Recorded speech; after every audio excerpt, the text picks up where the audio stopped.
नमस्कार दोस्तों, मेरे चैनल पे आपका स्वागत है। दोस्तों, चैनल को सब्सक्राइब करना ना भूलिए, क्योंकि ये कबीर दर्शन को क्लियर करके, स्पष्टीकरण करके आपके बौद्धिक और आत्मिक विकास करना है। आज बात करेंगे कि कबीर नाम कैसे जपते थे।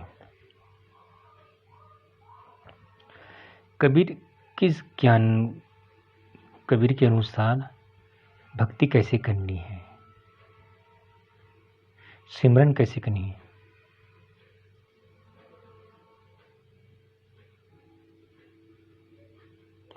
कबीर का सुमरन असली विधि, क्योंकि आजकल कुछ लोग हैं जो कबीर के नाम तो लेते हैं, लेकिन कबीर के ज्ञान को उसके पास नहीं है। कुछ लोग कबीर की प्रवचन कहेंगे, कबीर के सत्संग कहेंगे, और क्या करते हैं, कबीर के विरुद्ध चलते हैं।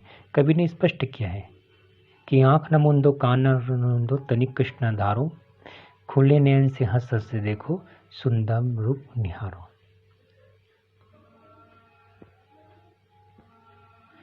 मोहे वो सदगुरु भावे, जो आवागमन मिटावे, बोलत न बिसरे, डोलत न डिगे, ऐसा युक्ति बतावे, श्वास अश्वास क्रियाओं से न्यारा, सहज समाधि बतावे, न अनहद उलझावे। इन सभी वचनों में कबीर जी ने कहा कि न आंख बंद करना है, टोटल खत्म, आंख बंद करना ही नहीं है। अभी जितने लोग कहते हैं कि अंदर जाओ, शब्द से जुड़ो, अपनी सूरत को ऊपर चढ़ाओ, त्रिकुटी में ध्यान लगाओ, भंवर गुफा में ध्यान लगाओ, शून्य में ध्यान लगाओ, अपने श्वास को ब्रह्मांड में चढ़ाओ, ब्रह्मरंध्र में जाओ, साधना करो, श्वासों का ध्यान करो, अनहद नाद सुनो। उन सबको कबीर जी ने रिजेक्ट कर दिया, क्योंकि वो सदगुरु भावे, जो आवागमन मिटावे,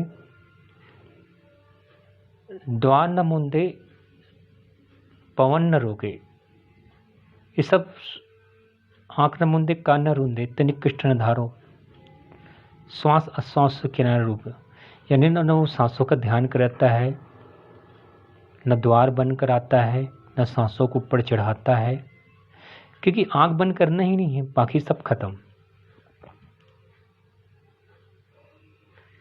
टोटल आंख बंद करना ही नहीं है।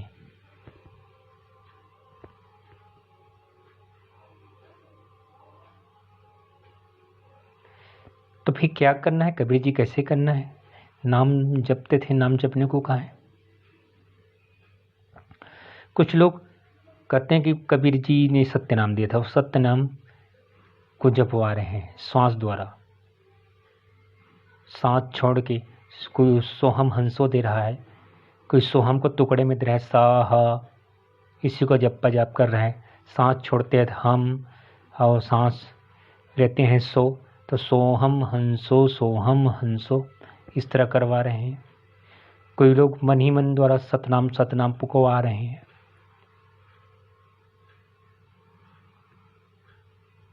ये सब करवा रहे हैं, जबकि सोहनाम जग बराना,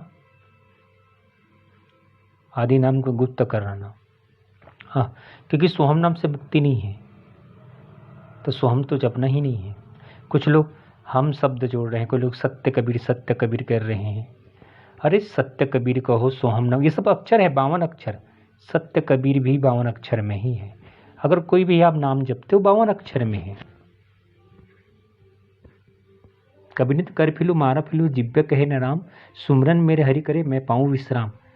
कबीर जी ने कह दिया कि न माला जपना है, न जिभ्या कहे, जिभ से कुछ पुकारना नहीं है मुंह से, क्योंकि वो परमात्मा अबोल है, अब शब्द नीप शब्द है, अक है, अनाम है, तो उसको वाले अक्षर शब्दों, तो सत्य कबीर भी अक्षरों में है, सोहम भी अक्षरों में है, तो यहाँ तो हर नाम अक्षरों में आ गया।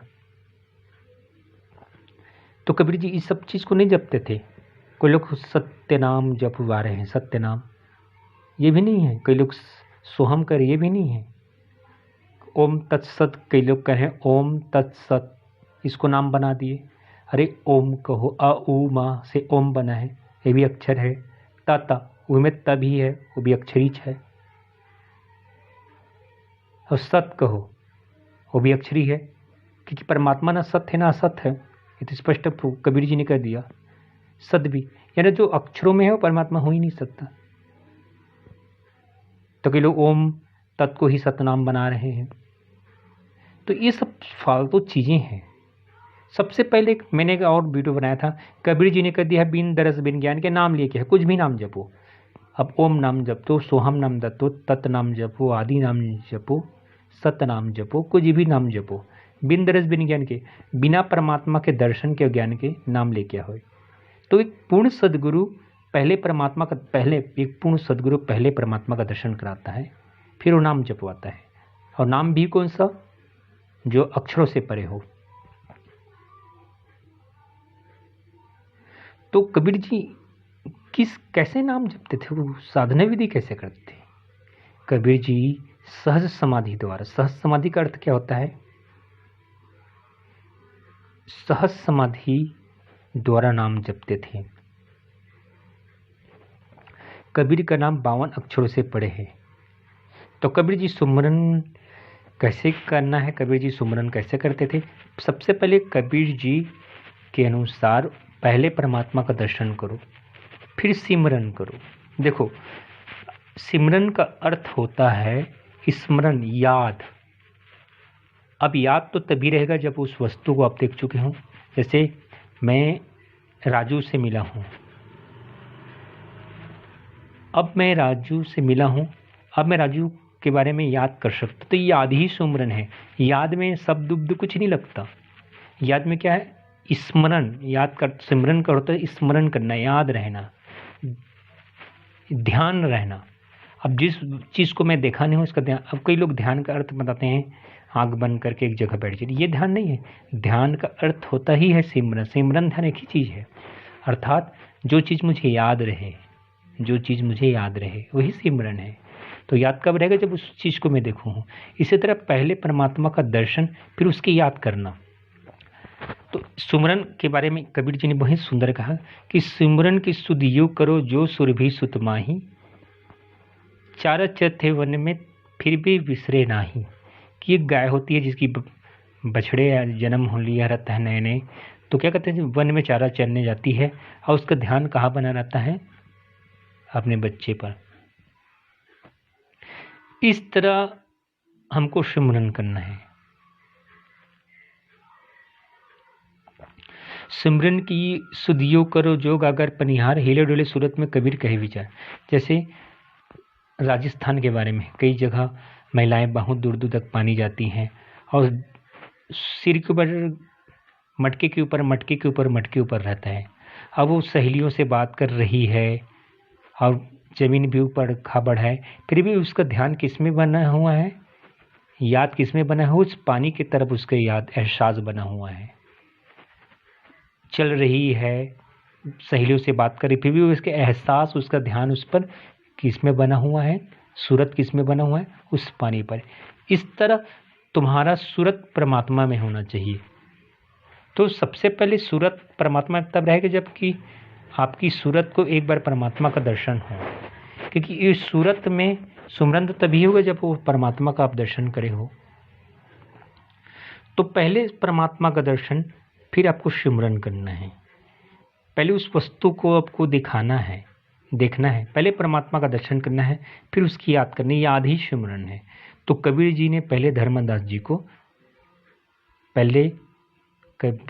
धर्मदास जी को परमात्मा का दर्शन कराया था। उसके बाद कहा था कि हे धर्मदास, इसकी हर पल याद करना, खाते उड़ते बैठते, यही सिमरन है। आवाज कर लो, क्या रहे, नाम दे दे, इस नाम को जपो। ये सब भटका रहे हैं, आपको भटका रहे हैं। तो पहले परमात्मा का दर्शन, एक पूर्ण सदगुरु वही है, वही कबीर के रास्ते में सही ढंग से चल रहा है, उसके पास जाने से पहले आपको परमात्मा का दर्शन कराएगा, फिर कुछ भी वगैरह नाम दे वो चलेगा। तो एक पूर्ण सदगुरु की ही पहचान है, जब उसके पास आप ज्ञान लेने जाओ तो ज्ञान विधि में ध्यान सुनना। जब आप गुरु दीक्षा लेने जाओ उसके पास, यही उसकी पहचान होगा। जब आप गुरु दीक्षा ले जाओ तो सबसे पहले क्या करें, जब वो ज्ञान देने बैठे, हो सके ज्ञान देने में 2-4 सत्संग करना पड़े, लेकिन जिस दिन आप ज्ञान लेने जाओ उस दिन वो क्या करें, ज्ञान में सबसे पहले तो परमात्मा का दर्शन कराए आपको। और जब परमात्मा का दर्शन करा लिया उसके बाद कुछ नाम देगा, तब वो पूर्ण सदगुरु। और कहे कि ये नाम जप लो परमात्मा मिल जाएगा, जो कहेगा परमात्मा मिल जाएगा वो पूर्ण सदगुरु नहीं होता। क्योंकि पूर्ण सदगुरु होता है जिस दिन आप ज्ञान लेने जाओ उसी दिन परमात्मा का दर्शन करा देता है। और जब परमात्मा का दर्शन हो गया, दरस हो गया, ज्ञान हो गया, फिर वो नाम देता है। ये पूर्ण सदगुरु की पहचान है। और कबीर जी इस तरह नाम सिमरन देते थे। तो आओ संतो, हमें विवेक लगाना है और अपने जीवन को सफल करना है, पूर्ण सदगुरु के शरण में जाना है। और मैं उसकी पहचान बता रहा हूँ। अगर ना मिले तो एक बार संत निरंकारी मिशन में जाओ, वहाँ जाओगे तो 2-4 सत्संग करने के बाद जिस दिन आप ज्ञान लोगे उसी दिन परमात्मा का दर्शन करा दिया जाएगा, साक्षात दर्शन कराया जाएगा। उसके बाद कुछ नाम दिया जाएगा, और नाम भी ऐसे जो एक संकेत नाम होगा। तो दोस्तों, वीडियो कैसा लगा शेयर और लाइक जरूर करना और कमेंट में बताइएगा। धन्यवाद।